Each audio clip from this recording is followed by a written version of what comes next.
আজকের গল্প তারাশঙ্কর বন্দ্যোপাধ্যায়ের কালা পাহাড়।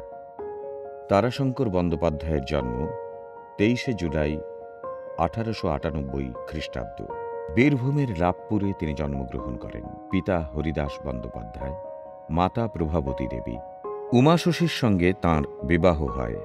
কলকাতায় পড়তে এসে এন্টালি ফুলবাগানে ওঠেন এবং সেন্ট জেভিয়ার্সে ভর্তি হন, কিন্তু অসুস্থ হয়ে দেশে ফিরে যেতে বাধ্য হন। পরে সাউথ সুবারবান কলেজে ভর্তি হন। স্বাধীনতা সংগ্রামে জড়িয়ে পড়েন। পুলিশের তাড়নায় পড়া ছেড়ে গ্রামে ফিরে যেতে বাধ্য হন। কিছুদিন চাকরি এবং কিছুদিন ব্যবসা করেন কয়লাখনি অঞ্চলে।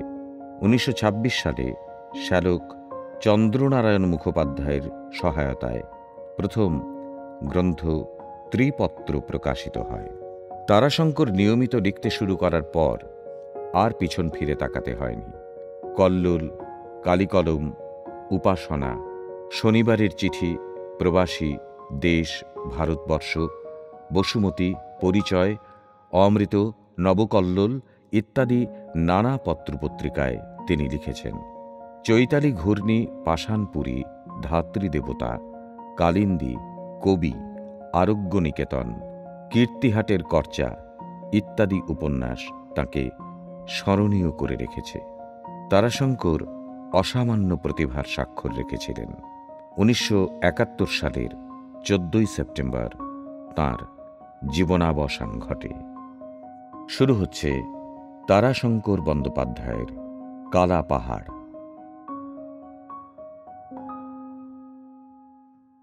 ধূমপান ও মদ্যপান স্বাস্থ্যের পক্ষে ক্ষতিকর। Smoking and consumption of alcohol is injurious to health. সংসারে অবুঝকে বোঝাতে যাবার থেকে বিরক্তিকর আর কিছু নেই। বয়স্ক অবুঝ শিশুর চেয়ে অনেক বেশি বিপত্তিকর। শিশু চাঁদ চাইলে তাকে চাঁদের পরিবর্তে মিষ্টান্ন দিলে সে শান্ত হয়, না হলে মারলে সে কাঁদতে কাঁদতে ঘুমিয়ে পড়ে শান্ত হয়। কিন্তু বয়স্ক অবুঝ কিছুতেই বুঝতে চায় না এবং ভবির মতো ভুলতেও চায় না। যশোদানন্দন বসু যুক্তিতর্ক দিয়েও বাপকে বোঝাতে পারল না। শেষে তিতিবিরক্ত হয়ে সে বলল, তবে তুমি যা মনে করো তাই করোগে, যাও দুটো হাতি কিনে আনোগে। রংলাল রেগে আগুন হয়ে উঠল। সে হুঁকা টানছিল। কথাটা শুনে কয়েক মুহূর্ত ছেলের মুখের দিকে চেয়ে রইল। তারপর হঠাৎ হাতের হুঁকোটা মাটির উপর আছাড় মেরে ভেঙে ফেলে বলল, এই যশোদা অবাক হয়ে বাপের মুখের দিকে চেয়ে রইল। রংলাল বলল, হাতি? বলি ওরে হারামজাদা, কখন আমি হাতি কিনবো বলেছি? যশোদা এ কথারও কোনো জবাব দিল না। সেও রাগে ফুলছিল, গুম হয়ে বসে রইল। রংলাল এতক্ষণে বোধহয় হাতি কেনা কথাটার একটা জুৎসই জবাব খুঁজে পেল। সেও এবার শ্লেষপূর্ণ স্বরে বলল, হাতি কেন, দুটো ছাগল কিনবি বরং। ফলাও চাষ হবে, বাঁশের ঝাড়ের মতো ধানের ঝাড় হবে, 3 হাত লম্বা শীষ। চাষার ছেলে লেখাপড়া শিখলি এমনি মুখ্য হয় কিনা? বলি হারে মুখ্য, ভালো গরু না হলি চাষ হয়? লাঙ্গল মাটিতে ঢুকবে 1 হাত করে, 1 হাঁটু মাটি হবে গদগদে মোলাম ময়দার মতো, তবে তো ধান হবে, ফসল হবে। রংলাল ধরেছে এবার সে গরু কিনবে। এই গরু কেনার ব্যাপার নিয়ে মত পার্থক্যের কারণে পিতা পুত্রে কয়েকদিন ধরেই কথা কাটাকাটি চলছে। রংলাল বেশ বড় চাষি, তার জোত জমাও মোটা, জমিগুলিও প্রথম শ্রেণীর। চাষের উপর যত্ন অপরিসীম। বলশালী প্রকাণ্ড যেমন তার দেহ, চাষের কাজে খাটেও সে তেমনি অসুরের মতো। কার্পণ্য করে এক বিন্দু শক্তিও সে কখনো অবশিষ্ট রাখে না। বোধহয় এই কারণেই গরুর উপরেও তার প্রচণ্ড শখ। তার গরু চাই সর্বাঙ্গ সুন্দর, কাঁচা বয়স, বাহারে রং, সুগঠিত শিং, সাপের মতো লেজ এবং আরও অনেক গুণ না থাকলে গরু তার পছন্দ হয় না। আরও একটা কথা, এ চাকলার মধ্যে তার গরুর মতো গরু যেন আর কারো না থাকে। গরুর গলায় সে ঘুঙুর ও ঘণ্টার মালা ঝুলিয়ে দেয়। 2 বেলা ছেঁড়া চট দিয়ে তাদের সর্বাঙ্গে ঝেড়ে মুছে দেয়। শিং দুটিতে তেল মাখায়, সময়ে সময়ে তাদের পদসেবাও করে। কোনোদিন পরিশ্রম বেশি হলে তাদের পা টিপতে টিপতে বলে, আহা, কেষ্টর জীব। গত কয়েক বছর অজন্মার জন্য এবং পুত্র যশোদাকে স্কুলে পড়াবার খরচ বহন করতে হওয়ায় রংলালের অবস্থা ইদানিং একটু অসচ্ছল হয়ে পড়েছে। কিন্তু যশোদা এবার ম্যাট্রিক পাশ করেছে, আর গতবার ধানও মন্দ হয়নি। এজন্য এবার রংলাল গো ধরে বসেছে, ভালো গরু তার চাই। এক জোড়া গরু গতবার কেনা হয়েছে, কিন্তু তাদের প্রতি রংলালের মমতা নেই। গরু দুটি ছোটও নয় এবং মন্দও কোনো মতে বলা চলে না, কিন্তু এ অঞ্চলে তাদের চেয়ে ভালো গরু অনেকের আছে। যশোদা বলছে, এ বছরটা ওতেই চলুক, আমি চাকরি বাকরি একটা কিছু করি, আর এবারে যদি ধান ভালো হয় তবে কিনক্ষণ আসছে বছর। কিনতে গেলে 200 টাকার কম তো হবে না, সে টাকা তুমি এখন পাবে কোথায়? টাকা কোথা থেকে আসবে সে রংলাল জানে না, তবু গরু তার চাই। অবশেষে রংলালের জিদই বজায় থাকল। যশোদা রাগ করেই আর কোনো আপত্তি করল না।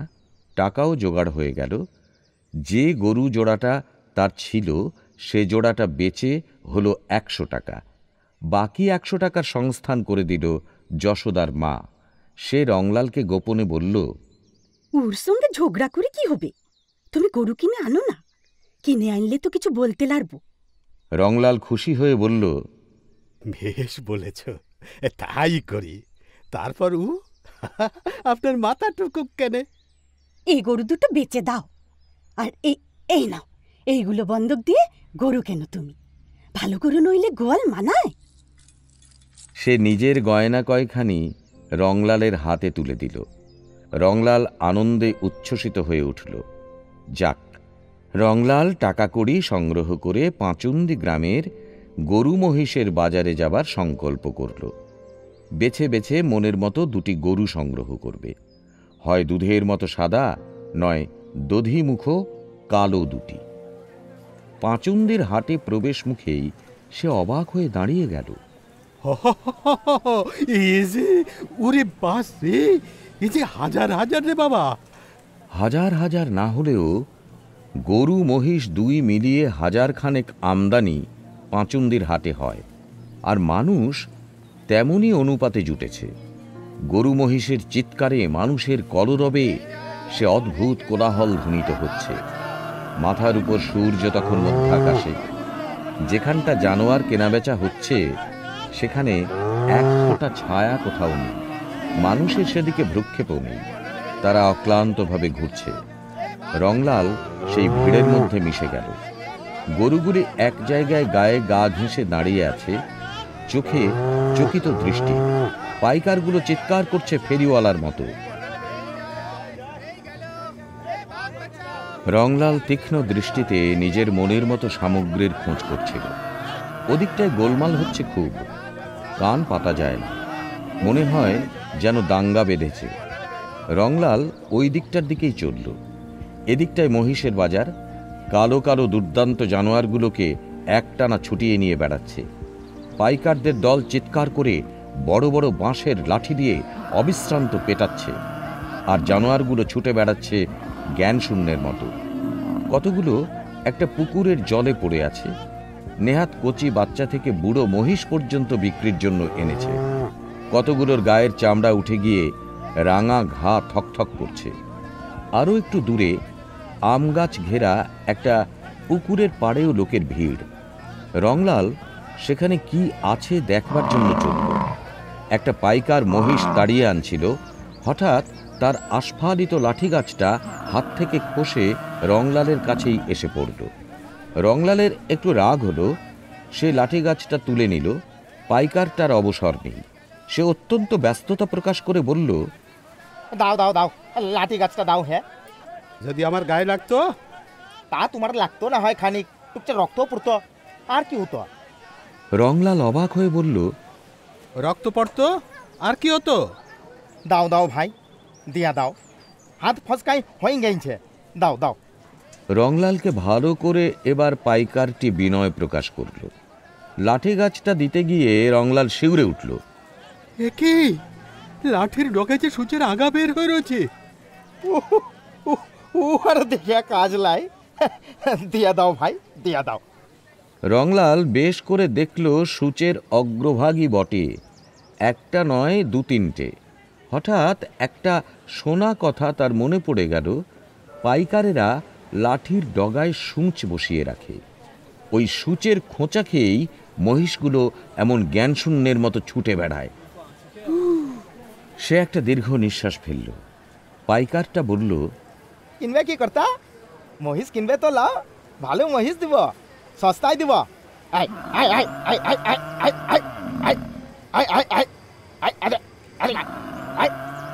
বলে রংলালকে দেখিয়েই সে মহিষগুলোকে ছোটাতে আরম্ভ করল। বাপরে বাপ, বলিহারি বাপরে আমার, মাঝে মধ্যে আবার আদরও করছে।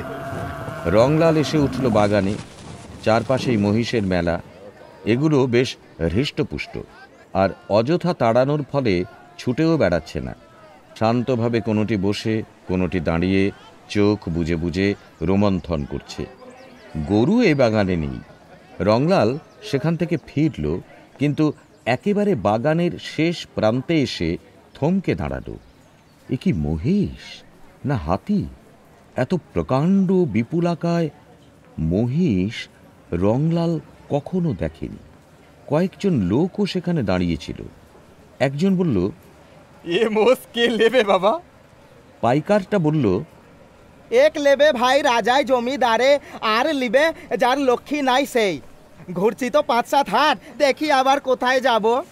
অন্য একজন বলল, এ মোষ গেরেস্তেতে নিয়ে কি করবে? এর হালের মুঠো ধরবে কে?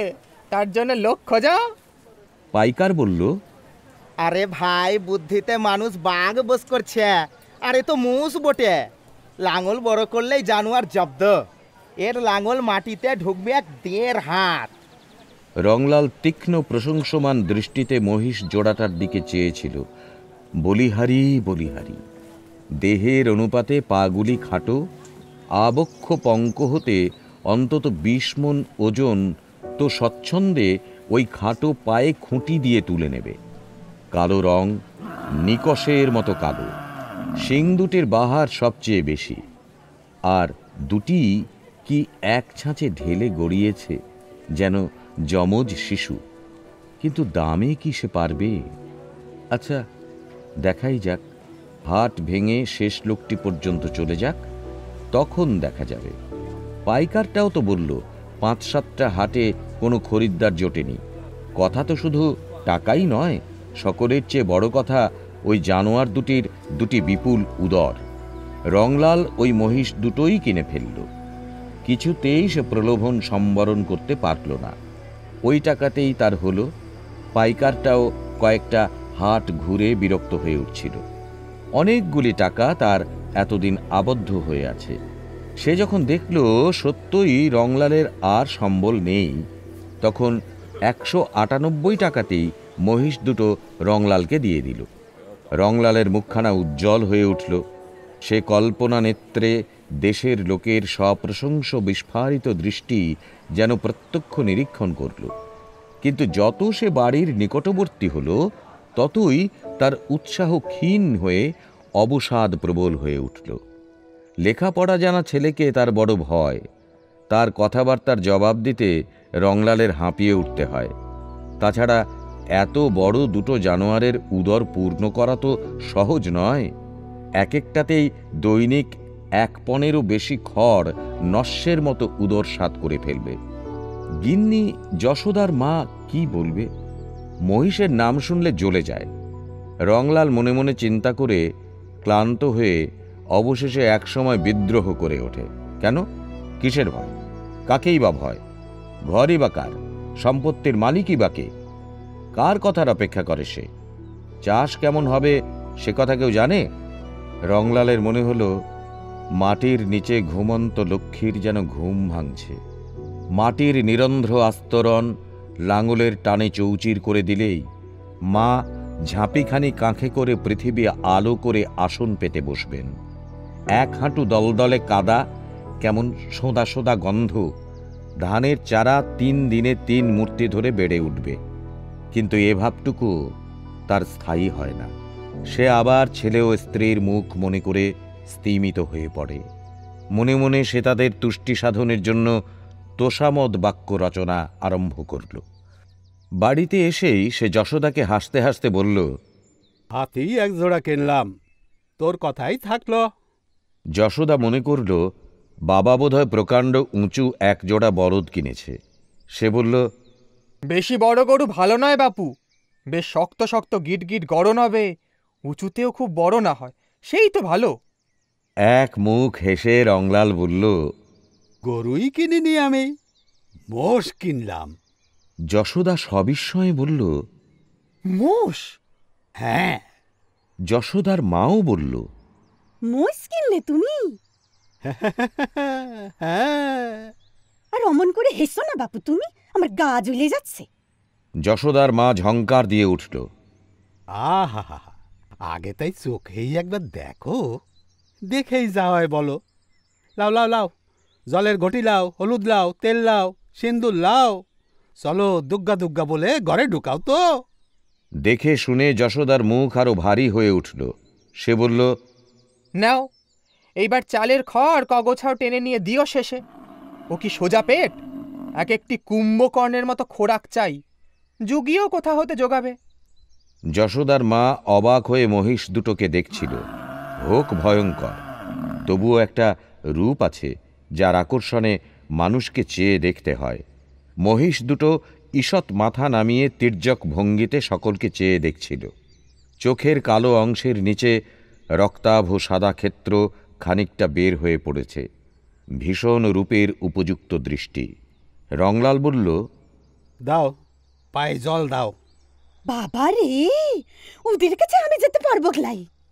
না না না না না, এসো এসো, তুমি কাছে এসো, কোনো ভয় নেই। চলে এসো তুমি, ভারী ঠান্ডা। যশোদার মা অত্যন্ত ভয়ে ভয়ে এগিয়ে আসে। মহিষ দুটো ফোঁস করে নিঃশ্বাস ফেলে কিছু বোধ করি বলতে চায়। রংলাল বলল, এই খবরদার, মা হয় তোদের, ফ্যান দেবে, ভাত দেবে, ভুসি দেবে, বাড়ির গিন্নি, চিনে রাখ। তবুও যশোদার মা সরে এসে বলল, না বাবু, এই তেল সিন্দুর হলুদ তুমি দিয়ে দাও, ও আমি পারবো ক্লাই। যে কালা পাহাড়ের মতো চেহারা। রংলাল বলে উঠল, বেশ বলেছে তো, একটার নাম থাকুক কালা পাহাড়। এইটা এইটাই বেশি মোটা, এইটাই হলো কালা পাহাড়। আর এইটার নাম কি হবে বলো দেখি? আর একটার নাম কুম্ভকর্ণ। যশোদা বলেছে, বেশ বলেছে। যশোদার মা খুশি হলো, কিন্তু যশোদা খুশি হলো না। রংলাল বিরক্ত হয়ে বলল, ওই গোমড়া মুখ আমি দেখতে লারি, সে গরুই হোক আর গোসাই হোক। রংলাল কালা পাহাড়ের পিঠে চড়ে কুম্ভকর্ণকে তাড়া দিতে দিতে তাদের নদীর ধারে চড়াতে নিয়ে যায় সকালে। ফেরে বেলা ৩টায়। শুধু যে এটা খড় বাঁচাবার জন্যই সে করে তা নয়, এটা তাকে নেশার মতো পেয়ে বসেছে। বাড়ির সমস্ত লোক এর জন্য বিরক্ত, এমনকি যশোদার মা পর্যন্ত বিরক্ত হয়ে উঠেছে। রংলাল হেসে বলে, এবার খড় কত টাকার বেচি তা দেখো। খড় বেচেই এবার একখানা গয়না তোমার হবে। যশোদার মা বলে, গয়নার জন্য আমার ঘুম হয় না, না তোমার 3 রাত আগুনে ছেঁকা দি, বলো তো তুমি। যশোদা বলে, যাবে কোন দিন সাপের কামড়ে কিংবা বাঘের পেটে। সত্য কথা, নদীর ধারে সাপের উপদ্রব খুব, এবং বাঘও মাঝে মাঝে 2-1টা ছিটকে এসে পড়ে। রংলাল সেসব গ্রাহ্যই করে না। সে নদীর ধারে গিয়ে একটা গাছতলায় গামছা বিছিয়ে শুয়ে পড়ে। মহিষ দুটো ঘাস খেয়ে বেড়ায়। ওরা দূরে গিয়ে পড়লে সে মুখে এক বিচিত্র শব্দ করে, অবিকল মহিষের ডাক। দূর থেকে সে শব্দ শুনে কালাপাহাড় ও কুম্ভকর্ণ ঘাস খাওয়া ছেড়ে মুখ উঁচু করে শোনে। তারপর ওরাও ওই শব্দে সাড়া দিতে দিতে দ্রুত বেগে হেলে দুলে চলে আসে। কখনো কখনো ছুটতে আরম্ভ করে। রংলালের কাছে এসে তার মুখের দিকে চেয়ে দাঁড়ায়, যেন প্রশ্ন করে, ডাকছ কেন? রংলাল দুটোর গাদেই দুই হাতে একটা করে চড় বসিয়ে দিয়ে বলে, পেটে তোদের আগুন লাগুক, খেতে খেতে কি বেলাত চলে যাবি নাকি? এই কাছে পিঠে চড়ে খা। মহিষ দুটো আর যায় না, তারা সেখানেই শুয়ে পড়ে, চোখ বুজে রোমন্থন করে, কখনো বা নদীর জলে আকণ্ঠ ডুবিয়ে বসে থাকে। রংলাল ডাকলে জলসিক্ত গায়ে উঠে আসে। মাঠে যখন সে লাঙল চালায়, তখন প্রকাণ্ড বড় লাঙলখানা সজোরে মাটির বুকে চেপে ধরে। কালা পাহাড় ও কুম্ভকর্ণ অবলীলাক্রমে টেনে চলে। প্রকাণ্ড বড় বড় মাটির চাঁই দুই ধারে উল্টে পড়ে। এক হাতেরও উপর গভীর তলদেশ উন্মুক্ত হয়ে যায়। প্রকাণ্ড বড় গাড়িটায় একতলা ঘরের সমান উঁচু করে ধানের বোঝা চাপিয়ে দেয়। লোকে সবিস্ময়ে দেখে, রংলাল হাসে। মধ্যে মধ্যে কালা পাহাড় ও কুম্ভকর্ণকে নিয়ে বিষম বিপদ হয়ে পড়ে। এক একদিন তাদের মধ্যে কি মনান্তর যে ঘটে! ওরা দুটো যুদ্ধমান অসুরের মতো সামনাসামনি দাঁড়িয়ে রাগে ফুলতে থাকে। মাথা নিচু করে নিজের নিজের শিং উদ্যত করে সামনের দুই পা মাটিতে ঠুকতে আরম্ভ করে। তারপরে যুদ্ধ আরম্ভ হয়ে যায়। এক রংলাল ছাড়া সে সময় আর কেউ তাদের মধ্যে যেতে সাহস করে না। রংলাল প্রকাণ্ড একগাছা বাঁশের লাঠি হাতে নির্ভয়ে ওদের মধ্যে পড়ে দুর্দান্তভাবে দুটোকে পেটাতে আরম্ভ করে। মারের ভয়ে দুটোই সরে দাঁড়ায়। রংলাল সেদিন দুটোকে সাজা দেয়, পৃথক গোয়ালে তাদের আবদ্ধ করে অনাহারে রাখে। তারপর পৃথকভাবেই তাদের স্নান করিয়ে পেট ভরে খাইয়ে তবে একসঙ্গে মিলতে দেয়। সঙ্গে সঙ্গে অনেক উপদেশও দেয়, ছি, ঝগড়া করতে নেই, একসঙ্গে মিলেমিশে থাকবি তবে তো। বছর তিনেক পরে হঠাৎ একদিন একটা দুর্ঘটনা ঘটে গেল। গ্রীষ্মের সময় রংলাল নদীর ধারে বেশ একটি কুঞ্জ বনের মতো গুলমাচ্ছাদনের মধ্যে নিশ্চিন্ত নিদ্রায় মগ্ন ছিল। কালা পাহাড় ও কুম্ভকর্ণ অদূরেই ঘাস খাচ্ছে। অকস্মাৎ একটা বিজাতীয় ফ্যাস ফ্যাস শব্দে ঘুম ভেঙে চোখ মেলেই রংলালের রক্ত হিম হয়ে গেল। নিবিড় গুল্ম বনটার প্রবেশপথের মুখেই একটা চিতা বাঘ হিংস্র দৃষ্টিতে তারই দিকে চেয়ে আছে। হিংস্র লোলুপতায় তার দাঁতগুলি বের হয়ে পড়েছে। সে ফ্যাঁস ফ্যাঁস শব্দ করে বোধহয় আক্রমণের সূচনা করছে। রংলাল ভীরু নয়, সে আগে কয়েকবার চিতাবাঘ শিকারে একা বিশেষ অংশগ্রহণ করেছে।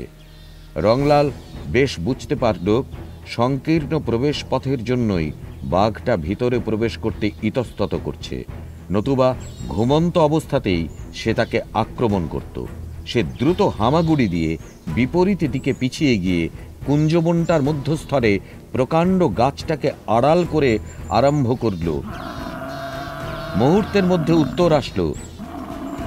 বাঘটা চকিত হয়ে কুঞ্জবনটার মুখ থেকে সরে এসে চারদিকে চকিত দৃষ্টি নিক্ষেপ করে দেখল ওর দিকে এগিয়ে আসছে কালা পাহাড় ও কুম্ভকর্ণ।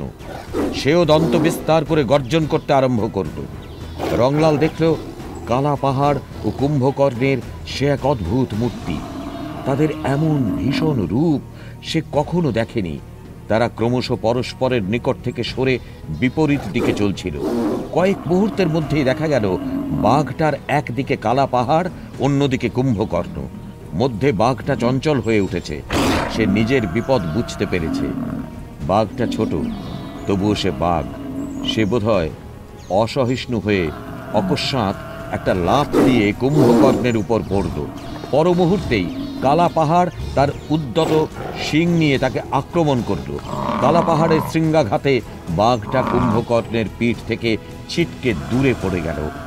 আহত কুম্ভকর্ণ উন্মত্তের মতো বাঘটার উপর নত মস্তকে উন্নত শৃঙ্গ নিয়ে ঝাঁপিয়ে পড়ল। কুম্ভকর্ণের শিং দুটো ছিল অত্যন্ত তীক্ষ্ণ এবং অপেক্ষাকৃত সোজা। একটা শিং বাঘটার তল পেটে সোজা ঢুকে গিয়ে বাঘটাকে যেন গেঁথে ফেলল। মরণ যন্ত্রণা কাতর বাঘটাও দারুণ আক্রোশে তার ঘাড়টা কামড়ে ধরল। ওদিক থেকে কালা পাহাড়ও এসে বাঘটার উপর শৃঙ্গাঘাত আরম্ভ করল। রংলালও তখন বের হয়ে এসেছে। সেও দারুণ উত্তেজনায় জ্ঞানশূন্যের মতো চালাতে আরম্ভ করল তাঁর বাঁশের লাঠি।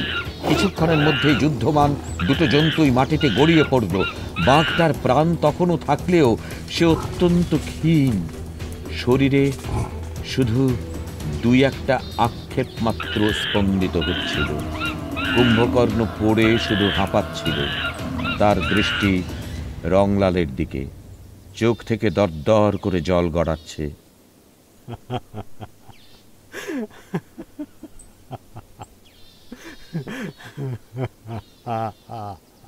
রংলাল বালকের মতো কাঁদতে আরম্ভ করল। বিপদ হলো কালা পাহাড়কে নিয়ে। সে অবিরাম চিৎকার করে আর কাঁদে। রংলাল বলল, জোর নইলে ও থাকতে পারছে না, জোর একটা এই হাটে কিনতে হবে। পর হাটেই সে অনেক দেখে শুনে চড়া দামে কালা পাহাড়ের জোড় কিনে ফেলল। টাকা লাগলো অনেক, একটারই দাম দিতে হলো 150 টাকা। কিন্তু তবুও কালা পাহাড়ের যোগ্য সাথী হলো না। তবে এটার বয়স এখনো কাঁচা, এখনো বাড়বে। ভবিষ্যতে 2-1 বছরের মধ্যেই কালা পাহাড়ের সমকক্ষ হবে বলেই মনে হয়। এই তো সবে 4খানা দাঁত উঠেছে। কালা পাহাড় কিন্তু তাকে দেখবা মাত্র ক্রুদ্ধ হয়ে উঠল। সে শিং বাঁকিয়ে পা দিয়ে মাটি খুঁড়তে আরম্ভ করল। রংলাল তাড়াতাড়ি কালা পাহাড়কে শিকলে আবদ্ধ করে দূরে বেঁধে ফেলল। পছন্দ হচ্ছে না বুঝি ওকে? হ্যাঁ, না না না না, ওসব হবে না। মারলে হাড় ভেঙে দেবো তোমার তাহলে। হ্যাঁ। নূতনটাকেও বেঁধে জাপ দিয়ে সে বাড়ির ভিতর এসে স্ত্রীকে বলল, কালা পাহাড় তো ক্ষেপে উঠেছে একে দেখে, সে রাগ কত। যশোদার মা বলল, আহা বাবু, কুম্ভকর্ণকে বেচারা ভুলতে পারছে না, কতদিনের ভাব। কথাটা বলেই সে স্বামীর দিকে চেয়ে ফিক করে হেসে ফেলল। রংলালও হাসল। এদিক ওদিক চেয়ে দেখে রংলাল ফিসফিস করে বলল, যেমন তোমাতে আমাতে। মরণ তোমার কথা ছিঁড়ি দেখো কেন, ওরা হলো কি বন্ধু। বটে। রংলাল পরাজয় মেনেও পুলকিত না হয়ে পারল না। তারপর বলল, আরে ওঠো ওঠো, চলো, জল তেল সিঁদুর হলুদ নিয়ে চলো। ঠিক এই সময়েই বাড়ির রাখালটা ছুটে এসে বলল, ওগো মোড়ল মশাই, মোড়ল মশাই, শিগগির এসো গো, শিগগির এসো, কালা পাহাড়ের নতুনটাকে মেরে ফেলালে। সে কি রে, শেকল দিয়ে বেঁধে এলাম যে। রংলাল ছুটে বের হয়ে গেল। রাখালটাও পিছনে পিছনে আসতে আসতে বলল, গোজ উপড়ে ফেলছে মশাই, আর যে গাঙারছে এতক্ষণে হয়তো মেরেই ফেলালে। রংলাল এসে দেখল রাখালটার কথা এক বিন্দু অতিরঞ্জিত নয়। শিকল সমেত খুঁটিটাকে উপড়ে সে আবদ্ধ নূতন মহিষটাকে দুর্দান্ত ক্রোধে আক্রমণ করে প্রহার করছে। নূতনটা একে কালা পাহাড়ের অপেক্ষা দুর্বল এবং এখনও তার বাল্যবয়স উত্তীর্ণ হয়নি। তার উপর আবদ্ধ অবস্থায় একান্ত অসহায়ের মতো পড়ে গিয়ে সে শুধু কাতর আর্তনাদ করছে। রংলাল লাঠি মারতে আরম্ভ করল, কিন্তু তবু কালা পাহাড়ের গ্রাহ্য নেই। সে নির্মমভাবে নবাগতকে আঘাত করছিল। বহু কষ্টে যখন কালা পাহাড়কে কোনোরূপে আয়ত্তাধীন করা গেল, তখন নূতন মহিষটার শেষ অবস্থা। রংলাল মাথায় হাত দিয়ে বসে পড়ল। যশোদা বলল, ওকে আর ঘরে রাখা হবে না, বেঁচে দাও ওকে। আবার ওর জোট আনলে ও আবার মারামারি করবে। ও মোষ গরম হয়ে গিয়েছে। রংলাল কথার উত্তর দিতে পারল না। সে নীরবে ভাবছিল। যশোদার কথার জবাব নেই। সে সত্যই বলেছে, কালা পাহাড়ের মেজাজ সত্যই খারাপ হয়ে গেছে।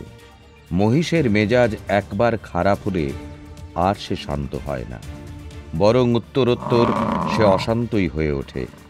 কিন্তু তবু চোখ দিয়ে তার জল আসে। দিন কয়েক পর রাখালটা এসে বলল, আমি কাজ করতে লাগবো মশাই, কালা পাহাড় যে রোগ ফসাইছে, কোন দিন হয়তো মেরেই ফেলাবে আমারে। রংলাল বলল, যা, ফোঁস ফোঁস করা মোষের স্বভাব। কই, চল চল দেখি দেখি।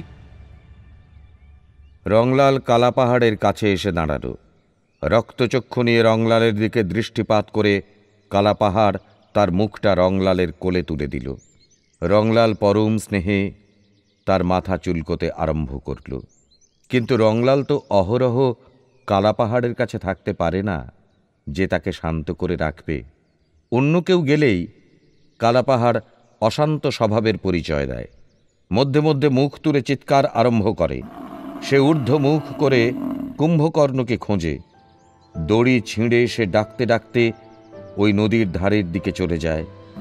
রংলাল ছাড়া অন্য কেউ তাকে ফেরাতে গেলেই সে রুখে দাঁড়ায়। সেদিন আবার একটা গরুর বাছুরকে মেরে ফেলল। এই বাছুরটির সঙ্গে ওদের বেশ একটা মিষ্ট সম্বন্ধ ছিল।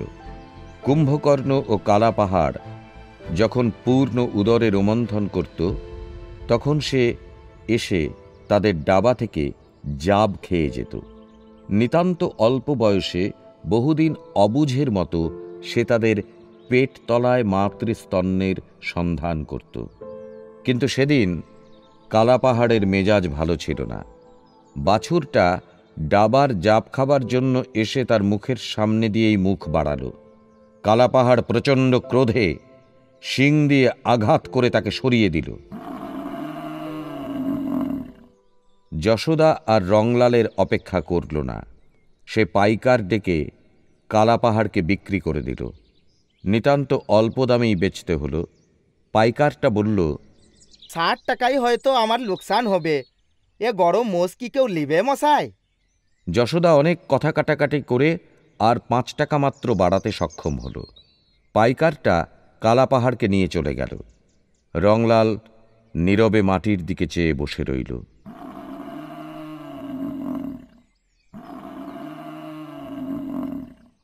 রংলাল তখনও চুপ করে বসেছিল। শব্দ শুনে সে চমকে উঠল। সত্যিই তো, কালাপাহাড় ফিরে এসেছে। রংলাল ছুটে গিয়ে তার কাছে দাঁড়ালো। কালাপাহাড় তার কোলে মাথাটা তুলে দিল। পাইকারটা এসে বলল, আমার টাকা ফিরাই দেন মশাই।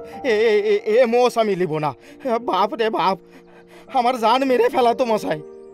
জানা গেল খানিকটা পথ কালাপাহাড় বেশ গেছিল, কিন্তু তারপরই সে এমন খুঁট নিয়ে দাঁড়ালো যে কার সাধ্য ওকে এক পা নড়ায়।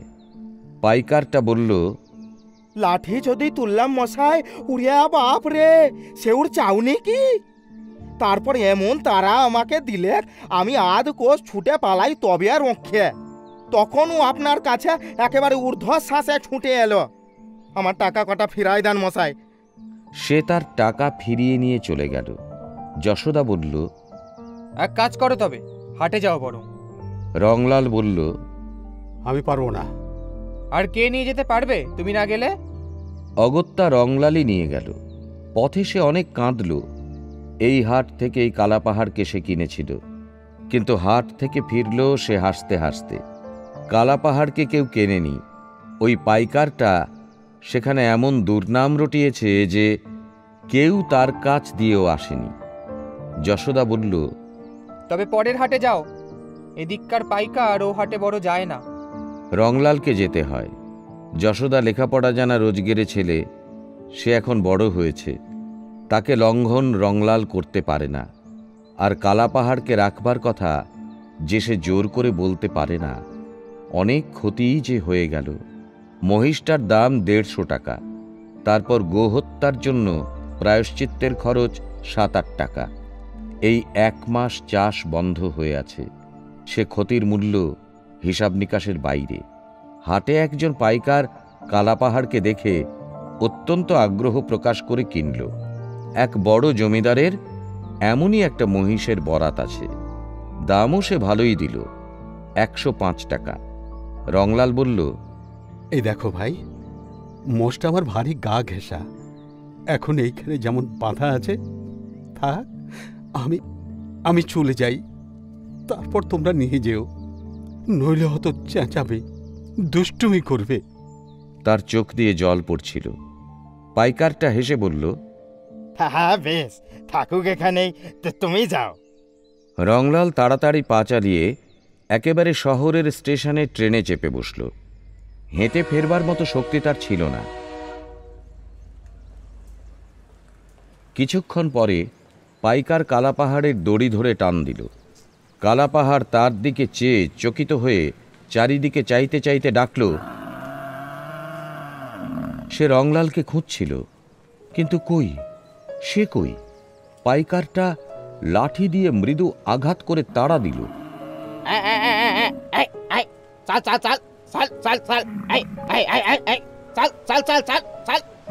কালাপাহাড় আবার ডাকল। সে খুঁট পেতে দাঁড়ালো, যাবে না। পাইকারটা আবার তাকে আঘাত করল। কালাপাহাড় পাগলের মতো চারিদিকে রংলালকে খুঁজছিল। কই, সে কই? নেই, সে তো নেই।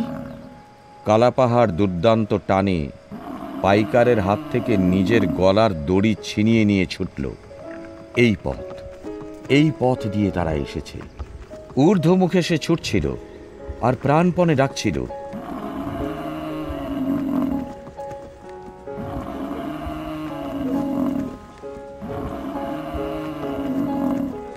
পাইকারটা কয়েকজনকে জুটিয়ে নিয়ে কালাপাহাড়ের পথ রোধ করল, কিন্তু দুর্দান্ত কালাপাহাড় পিঠের উপর লাঠি বর্ষণ অগ্রাহ্য করে সামনের লোকটাকেই শিং দিয়ে শূন্যে নিক্ষেপ করে আপন পথ মুক্ত করে নিয়ে উন্মত্তের মতো ছুটল। কিন্তু এ কি? এসব যে তার সম্পূর্ণ অপরিচিত।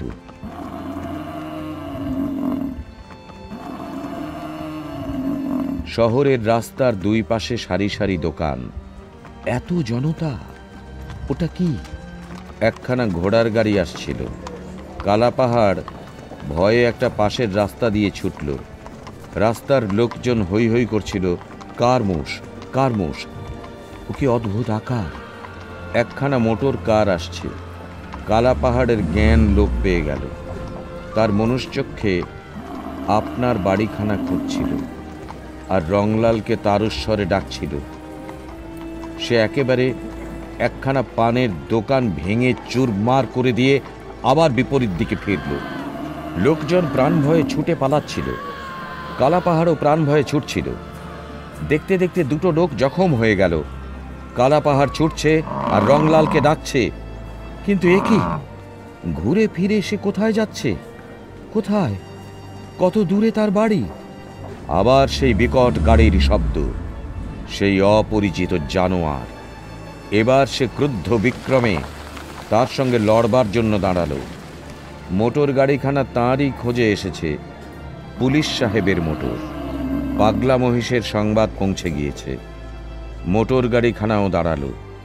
কালাপাহাড় প্রচণ্ড বিক্রমে অগ্রসর হল, কিন্তু তার পূর্বেই ধ্বনিত হল একটা কঠিন উচ্চ শব্দ। কালাপাহাড় কিছু বুঝল না, কিন্তু অত্যন্ত কঠিন নিদারুণ যন্ত্রণা মুহূর্তের জন্য। তারপর সে টলতে টলতে লুটিয়ে পড়ল। মৃত্যু যন্ত্রণায় আর্তনাদ করতে করতে আর্তনাদ থেমে যায়। সাহেব রিভলভারটা খাপে পুরে সঙ্গের কনস্টেবলকে নামিয়ে দিলেন। বললেন, डोम लोगों को बुलाओ।